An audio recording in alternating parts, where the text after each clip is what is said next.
Boa noite a todos. Sejam bem-vindos à nossa casa. Num dia assim bem especial, nós estamos recebendo o nosso amigo Pérez, né, que ele é lá da Casa Semente de Luz e é o nosso presidente da FEMES também. E está aqui nos visitando. E nós temos muito prazer em te receber e em ouvi-lo, né? Fique à vontade, tá bom? E aí você já pode fazer a prece para encerrar, para a gente poder ir para o passe. Boa noite a todos. Que a paz de Jesus envolva nossos corações neste início de noite, para que todos nós possamos aproveitar deste momento e que eu sempre digo que nós escolhemos, destinamos a nós, para essa conexão, para este momento de vivência, de interação, de ligação com o alto. Que Ele possa nos iluminar neste momento, apacentar as nossas almas e nos envolver na mensagem que tem este direcionamento a este Consolador por excelência, o Cristo. E nós vamos falar um pouquinho sobre a dor. O nosso objetivo hoje é criarmos um cenário, talvez, que vai modificar, reenquadrar, como estivéssemos colocando essa questão da dor, do sofrimento, da tristeza, num patamar um pouco diferente. É levá-la, sublimá-la, por incrível que pareça. Para isso, nós vamos iniciar comentando um pouco sobre umas passagens que eu falo que são máximas do Emmanuel.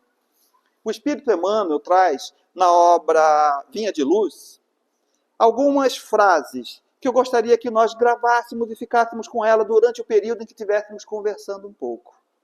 Porque nós vamos utilizá-la em vários momentos. Precisamos relembrá-la em vários pontos. Ele começa dizendo que a superfície da Terra, o orbe terreno, é uma grande escola para nós, espíritos encarnados.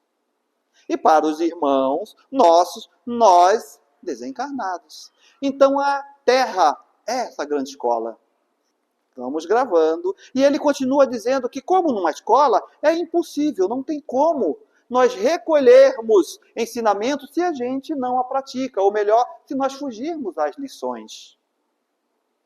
E continua ele, de certa forma, dizendo para nós que ninguém, inevitavelmente, saberá sem aprender.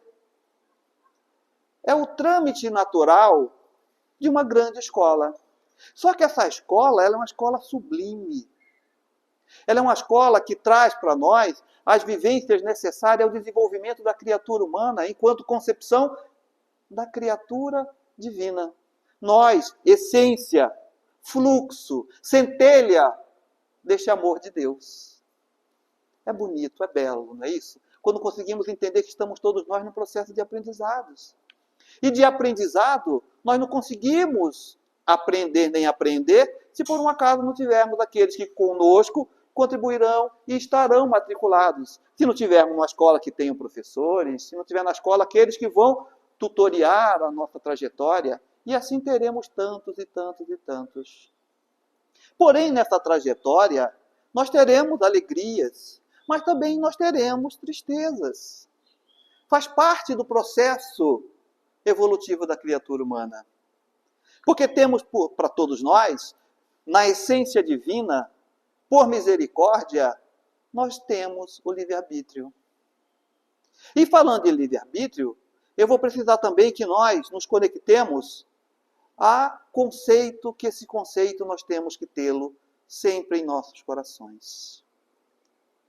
Que é Deus? Nós conseguimos, talvez aqui, relembrar da questão número 1 de O Livro dos Espíritos. Podemos lembrar? Alguém lembra?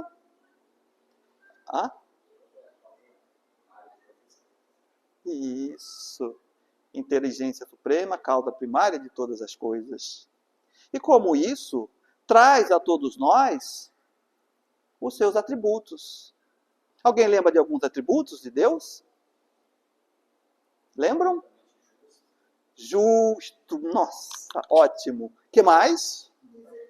Misericordioso.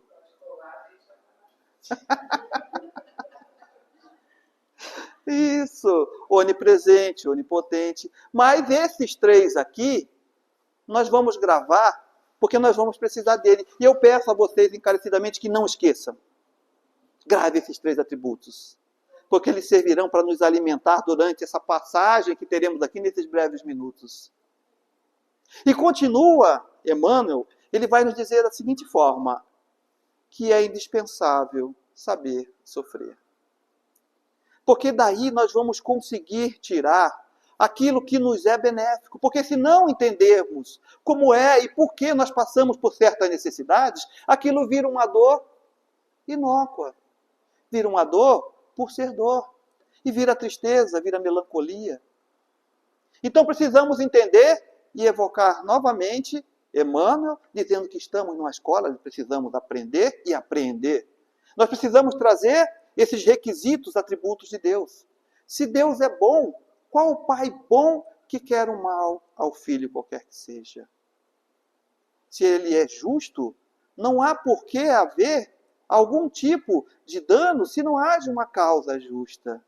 E se ele é misericordioso, jamais teria este pai que não nos daria a oportunidade de refazer, de reconstruir, de reiniciar e de evoluir.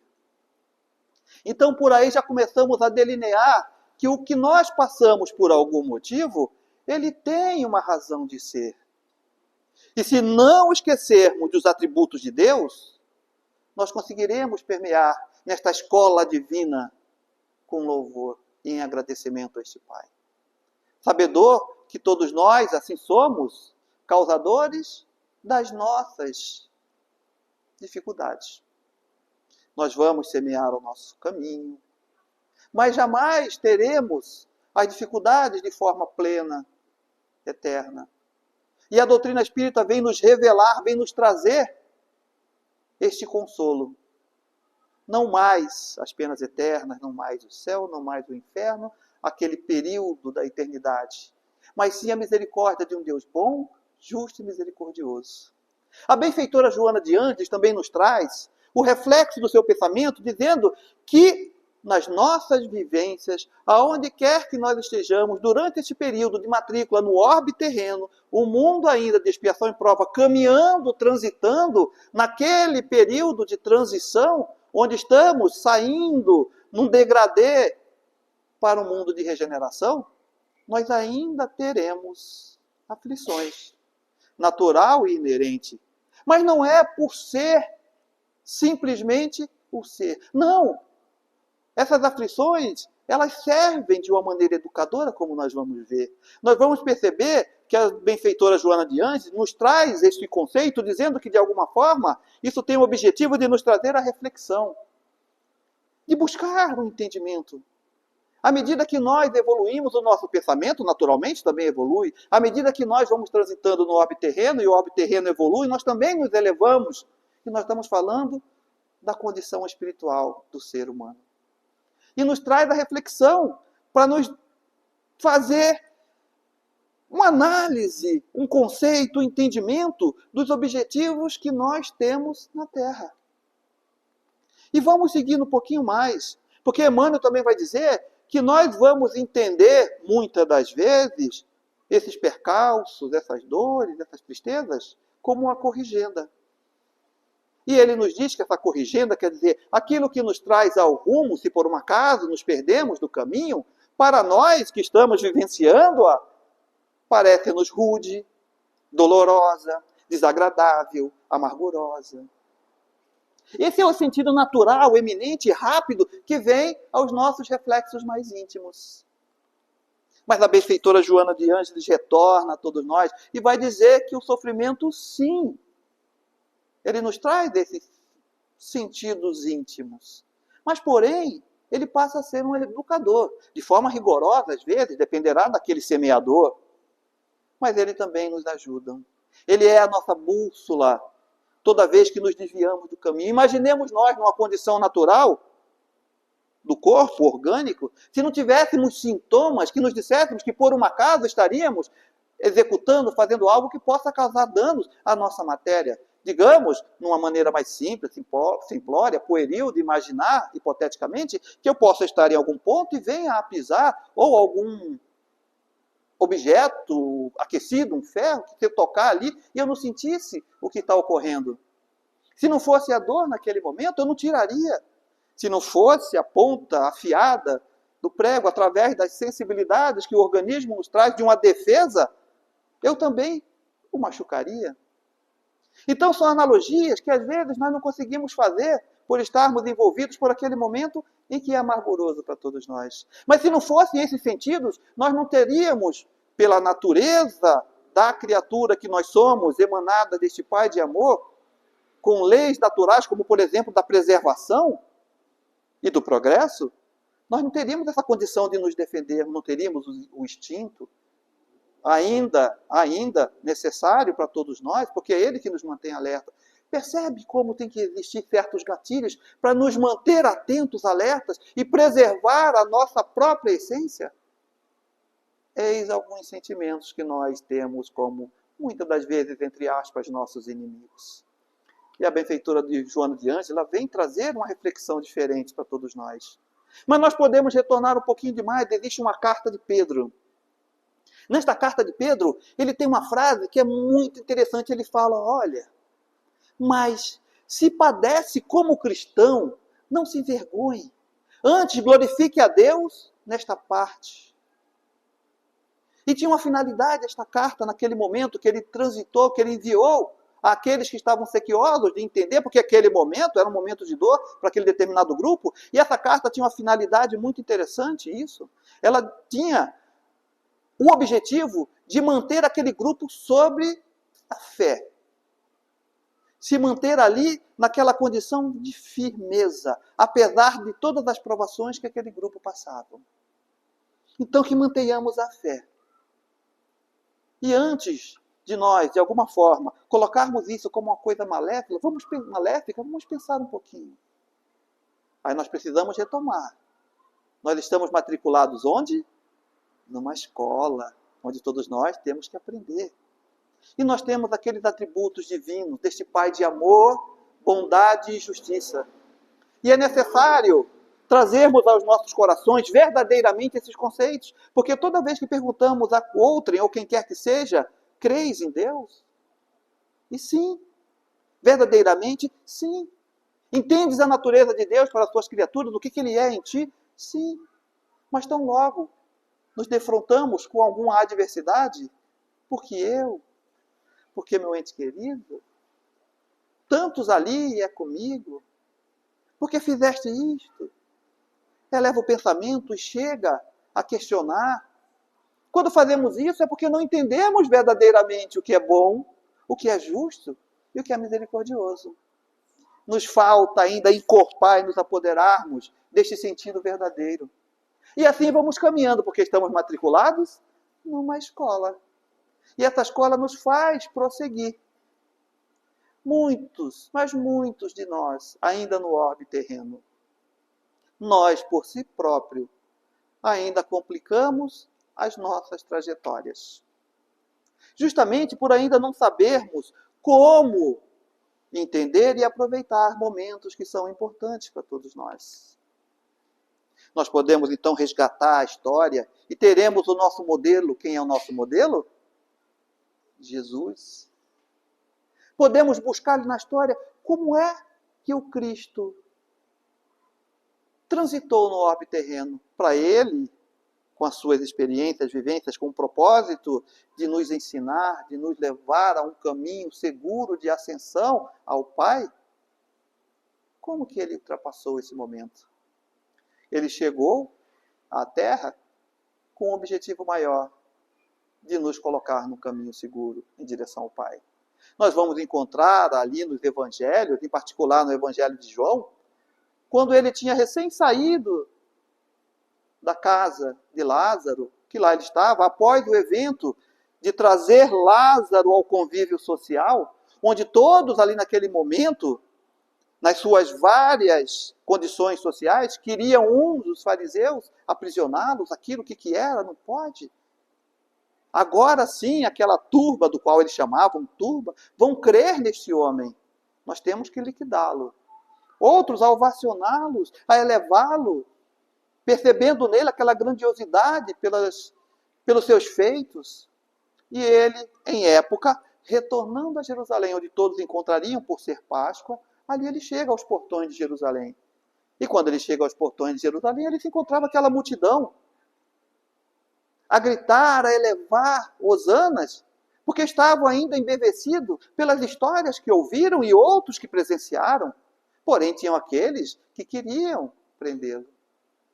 Conta-nos o evangelista João que tinha um determinado grupo ali de gregos, judeus, obviamente, mas que queriam falar com Jesus. E eles procuram Filipe, procuram ali um dos discípulos, os discípulos chegam a Jesus, mas Jesus observando, imaginemos agora aquela figura, a observar de maneira melancólica aquela multidão, ao sentir aquele momento se aproximando, ele sabendo em si próprio do que poderia ocorrer e do que viria posteriormente, ele tem um colóquio com aquele grupo que ali se encontrava muito interessante.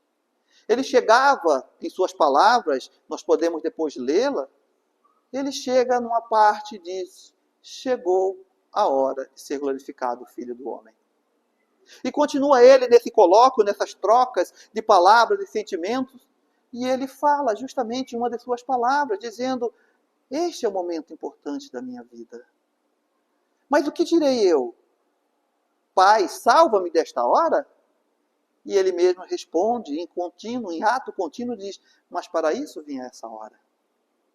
O Cristo veio, sabedor, do que ele teria de exemplificar e de testemunhar aquele momento, porque era o seu processo ali de representação do amor a todos aqueles que no orbe terreno estavam sob a sua custódia, enquanto cordeiros de Deus, enquanto suas ovelhas, enquanto responsável daquele aprisco que o Pai colocou para que ele tomasse conta, governador do orbe terreno e todos nós. Ele sabia daquilo que teria de passar, ele sabia que seria, de certa forma, abandonado por aqueles que há muito receberam do seu amor, da sua caridade, do seu amparo. Ele teria a ingratidão daqueles que no momento imediato do socorro lhe apresentavam como gratos, porém o deserdariam naquele momento. E foram todos beneficiados de um processo de recuperação íntima há pouco tempo. Passaria pela ironia daquela população que naquele momento estavam a ovacioná-lo, a balançar ramos, a colocar túnicas para que ele passasse. Ele passaria pela zombaria, pela tristeza íntima, ele passaria pelo suplício e ele passaria pela cruz. Eis o testemunho do Cristo para todos nós. Mas ele sabia que aquele momento era importante. Ele sabia que tinha vindo para aquilo. Ele sabia que neste momento era a sua parcela, a sua cota a contribuir para a evolução de todos nós. De onde estávamos nós naquela época? E hoje reflexionamos sobre esses ensinamentos. Eis o exemplo do Cristo. E nós podemos perguntar, e nós? Se temos um exemplo maior neste querido amigo que ultrapassou as barreiras da materialidade, em amor, em exemplo a todos nós. E nós, e a nossa parcela? Vamos trazer de novo Emmanuel, também na obra Vinha de Luz. Ele tem uma mensagem chamada Crises. Ele diz da seguinte forma, todas as vidas na Terra, todas as criaturas, todas, deveremos passar e ultrapassar por experiências necessárias. Todos nós precisamos passar por experiências necessárias. Nós estamos onde? Matriculados numa escola. Nós temos lições, não podemos aprender, lembram? Se nós fugirmos das lições. E as lições são colocadas à prova por teste, provas, o que vier. Numa escola sentaríamos naquele dia com suadouros, as mãos transitando aos pescoços, nós, as testas suadas, porque era uma prova, e principalmente aquela de surpresa. Meninada, gurizada, prova surpresa. Pronto. gelava o coração. Nós não. Vocês sabiam que as nossas provas, nós participamos de alguma forma em nosso planejamento reencarnatório. E aqui estamos para cumprir aquilo que nós combinamos. E que por misericórdia divina, que nos concede a vivência através da reencarnação, isto sim é misericórdia, que nos traz a oportunidade de progredir. Com justiça, mas com amor e com bondade. Estamos na escola. E continua ainda Emmanuel.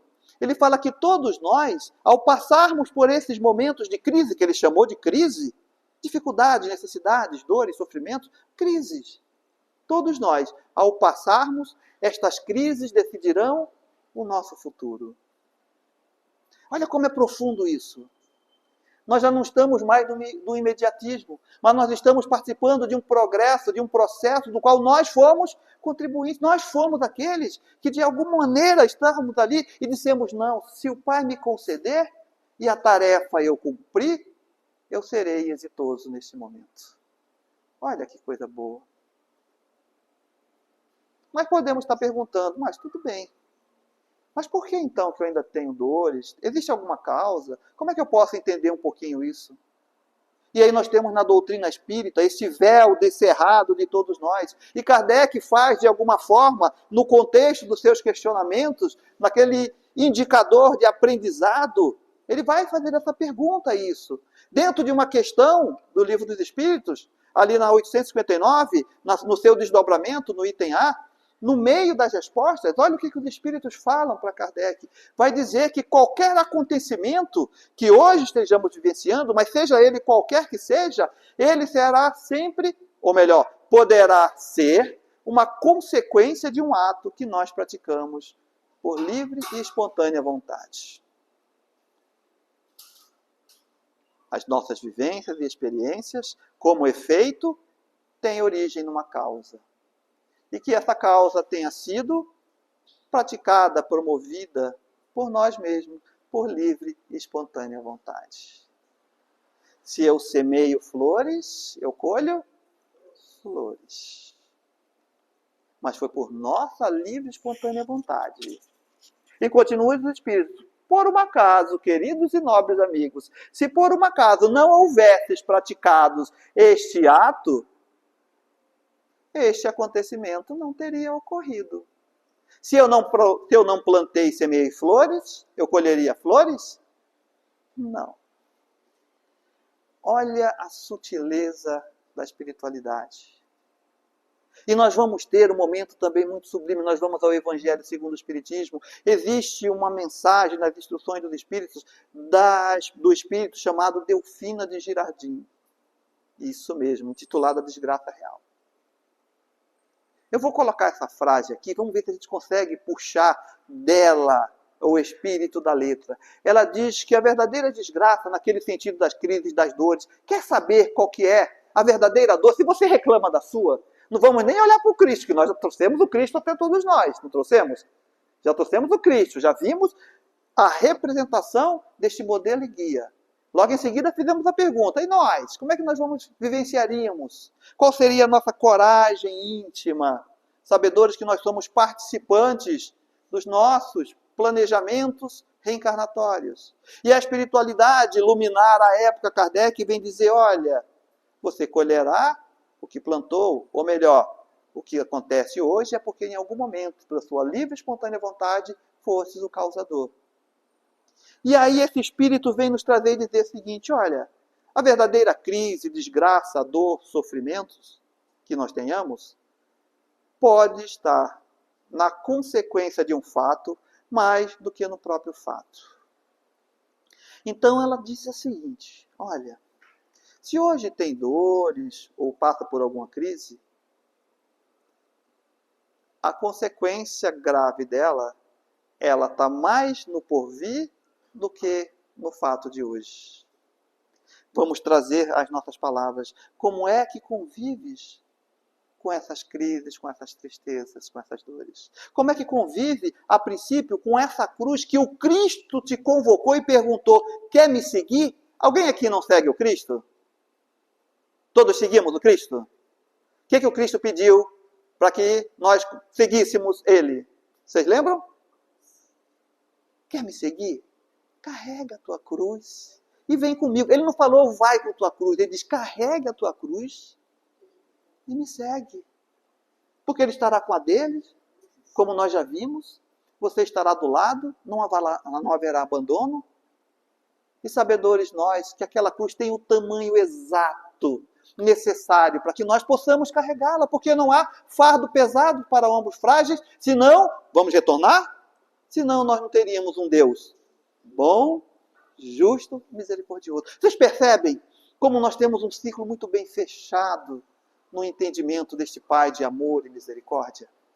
Se pensarmos diverso a isso, nós estaremos retirando um desses atributos, que sem ele, segundo Kardec, nós não teríamos Deus. Se você retirar uma vírgula qualquer, se você retirar um J, um ponto qualquer dos atributos de Deus, nós deixamos de ter o Deus.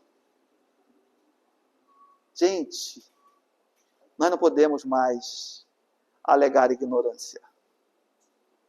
Hoje saímos daqui com a nossa mochilinha cheia, a certeza desses atributos de Deus, e que aquilo que nos cabe é justamente seguir o Cristo. Peguemos a nossa cruz e carreguemos, porque Ele está do nosso lado, e Ele exemplificou que ultrapassou as barreiras. Eu sobrevivi ao mundo. Olha que coisa interessante. E logo em seguida, nós vamos encostar Santo Agostinho, porque isso pode ser e caracterizar a dificuldade nossa hoje. Santo Agostinho, na mensagem A Dor e o Remédio, e o Evangelho segundo o Espiritismo, ele diz ele nos coloca na seguinte situação. Ele diz, pergunta a todos nós e nos coloca no cenário dizendo, até quando nós, vós, os vossos olhares se deterão nos horizontes que a morte limita? Porque se nós pensarmos numa vida única, realmente perde o sentido. Então ele nos convida, olhe para o futuro. Se nós nos limitarmos a este momento, claro que as coisas tendem a perder o sentido. Mas se nós estamos numa escola, no ano que vem, ao terminar o ano letivo, para onde é que nós iríamos? Se passássemos para um grau superior. Então não é diferente. Vamos retomar? Estamos matriculados numa escola. Nós temos este Deus bom, justo e misericordioso. Somos responsáveis, nós, pelo planejamento das nossas trajetórias. Como consequência, teremos o resultado daquilo que semearmos. E que, apesar de serem rudes ou não essas consequências, sob a forma de crises, nós temos conosco com a ajuda e o amparo do Cristo, carregando a nossa cruz. Então estamos começando a ressignificar a dor. Ela deixa de ser aquele fardo, talvez para ser o nosso apanágio, a nossa parcela, a nossa cota. O Cristo nos deu o exemplo. E continua Santo Agostinho dizendo, quando nós realmente nos lançarmos além dos limites do túmulo, a nossa mente, o nosso entendimento, ele muda. Este é o momento que vivenciamos da nossa vida. Nossa vida enquanto espírito imortal, nas estações que este trem nos levam, neste caminho infinito com várias paradas, entrando e saindo, aqueles que nos serão companheiros de jornada. Nós vamos descer em algumas e talvez ficar ali um tempo, mas jamais voltaremos para a estação anterior, porque esse trem só tem caminho de ida. Eu posso estacionar e ficar ali, até que me dê a vontade de entrar de novo e prosseguir. Nessa jornada teremos chuva, sol, nevoeiros, tormentas, mas o caminho é sempre à frente. E caberá a nós prosseguir. Só para vocês terem uma ideia, se me permitem, eu vou contar aqui uma historinha muito rapidinha, que talvez tenha um vínculo muito forte com esta casa. E vou precisar resumi-la, vocês encontrarão na íntegra em Paulo e Estevão, num colóquio, numa conversação, em que Saulo, estava em conversação com Barnabé. A casa de Jerusalém, a igreja de Jerusalém, ou qualquer aquela casa de Pedro, Ah, sabia que tinha algum vínculo com essa casa. O mesmo nome. Então, ao ver as dificuldades que se passavam na casa do caminho, Pedro pede socorro. E pede para que fosse a Antioquia. E manda o mensageiro dizendo que eles estavam passando por rudes problemas. Graves. Graves, gravíssimos. A perseguição, as dificuldades financeiras para manter. E tudo mais. Muito grave, grave, grave. A gravidade era tanta que chegou ao ponto de Tiago maior, irmão de João, filho de Zebedeu, ser naquele momento martirizado, ser capturado. E ali ele foi morto. Primeiro mártir, 2 discípulos. Ali ele se encontrava. Olha qual era a gravidade. E claro, de prontidão, Saulo, com aquele jeito impetuoso dele, mas já controlado, porque ali já era Saulo a caminho de Paulo, ele convoca Barnabé e vamos levar, angariam o que tinham de recursos e foram até lá. Chegaram até lá, constataram, viram tantas as dificuldades, tantas as dificuldades. Vou dar um salto quântico e eles retornam para Antioquia. E ele continua a conversação justamente com Barnabé. Barnabé, para que a gente se situe, ele era irmão de Maria João, mãe de João. Perdão, Maria Marcos, mãe de Marcos, o evangelista que veio a seguida. Então estavam eles conversando, e aí a mente de Saulo falava da seguinte forma. Ele dizia que, olha, que por mais que nós atendamos em nossas casas, ele se referia à casa do caminho, as nossas casas de outrora e as nossas casas de ontem, e provavelmente vamos nos situar em um pouco da conversa que nós estávamos aqui na preleção da nossa conversa de hoje. Ele dizia, olha, por mais que nós venhamos a atender esses doentes, entendam doentes, os necessitados, de todos os matizes, de todos os tipos, de todos os modos, por mais que atendamos, seja num leito, num repouso, sempre haverá, ainda no orbe terreno, nas condições em que estamos hoje, corpos enfermos, cansados e doentes. Porque era algo que faz parte deste momento. Estamos em transição. Lembrem-se, nós estamos deixando isso para trás. Caminhando um pouquinho lento, mas é inevitável esta evolução. E continuava ele falando com Barnabé. Mas, na tarefa cristã, no exercício que cada um de nós abraçamos, pelo labor nesta casa bendita, casa do caminho, nós não podemos esquecer isso. Que nós temos que atender ao corpo. O alimento é importante, a vestimenta, a cobertura, o afago, a empatia, tudo isso é necessário. E ele se referia nesse momento ao bem material, que era o que mais faltava naquela época. E ele percebia que na casa do caminho, lá na igreja, como é descrito no livro, naquele momento, o que mais faltava era a parte material e não dava tempo para que o atendimento espiritual fosse feito. Não porque eles não quisessem, porque era muito a necessidade. Ele falava que era necessário, sim, aquele atendimento, porém, a iluminação do Espírito deve estar em primeiro lugar.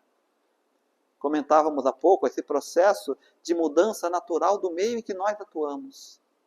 Que daqui a pouco, com o tempo, o pão necessário à manutenção do corpo, mas é necessário agregarmos, incluirmos, adorná-lo como uma fita maravilhosa, bela e divina, dizendo que nós temos que elevar o espírito acima da matéria, acima do corpo. E continuava Paulo a dizer, Saulo então, que a compreensão do evangelho, bem entendido, exemplificado, renovaria as noções de dor e de sofrimento. O evangelho vai ressignificar as nossas dores a todos nós. E dizia que quando isso chegar aos nossos corações, o entendimento da criatura humana, ninguém mais seria mendigo, ninguém mais seria aquele devedor em si próprio, ninguém mais seria aquele que sofreria a esmo como se estivesse abandonado. Não, não, não. Todos ali, com essa luz que ele chama cristã, veria nesses desafios, obstáculos, nessas crises, um escoadouro, um bálsamo, como se fosse uma dádiva deste Pai de amor, de justiça e misericórdia. E ele diz, pai amoroso a filhos inquietos. E nós vamos encontrar ainda em Santo Agostinho dizendo, mas, ainda que nós tivéssemos de sofrer uma vida inteira, o que seria isso para nós? Ao lado da eternidade de glória reservado àqueles, nós, que houver suportado a prova com fé, amor e resignação. O que é este momento diante da imortalidade da alma? Nos coloca ainda Emmanuel, nessa mensagem incrível, dizendo, quando nos encontrarmos nesta batalha terrena e conosco mesmos, recordemos que o Senhor nos conduziu nesta trilha, considerando a verdadeira possibilidade e probabilidade de que venceríamos esta guerra íntima. Tenhamos a certeza que é considerado por este Pai, sob a tutela do Cristo, que ultrapassaríamos este momento de crise. Então, procuremos nós a consolação nos nossos males, no futuro que Deus prepara a cada um de nós, os que mais sofreis, julgando-vos a nós, os bem-aventurados na terra. Neste momento, então, como bem-aventurado da terra, que possamos nós aproveitar desta grande benesse